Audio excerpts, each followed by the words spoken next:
Germany faces a familiar dilemma in the 21st century, requiring a complete overhaul to prevent hosting major tournaments from becoming sources of embarrassment. The recent international break brought turmoil and drama to the German team, culminating in a morale-boosting 2-1 home victory over an underprepared France.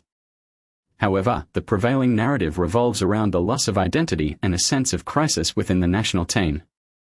The devastating 4-1 defeat to Japan in Wolfsburg marked the end of Hansi Flick's troubled two-year tenure, during which he managed just 12 wins in 25 games and oversaw Germany's second consecutive group stage exit in the World Cup, a tournament that also included a loss to Japan. This marked Germany's third consecutive loss and their fourth in 5 games, none of which came against top-tier opponents. Flick had been brought in after a disappointing European Championship, where Germany suffered a rare defeat to England and, for the first time in recent history, found themselves trailing behind their European football rivals.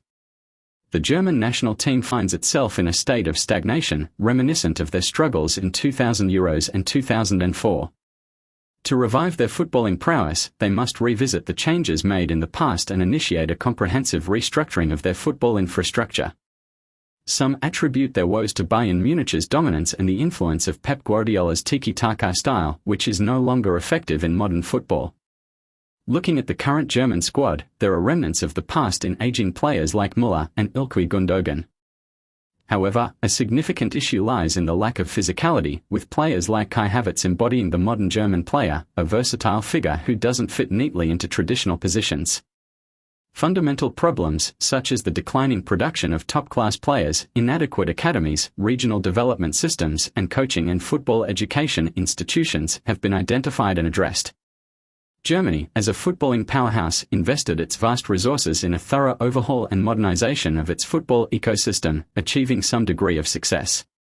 Prominent German coaches like Jürgen Klopp and Thomas Tuchel benefited from this new approach, spearheaded by Jürgen Klinsmann and the now criticized Ralf Rangnick.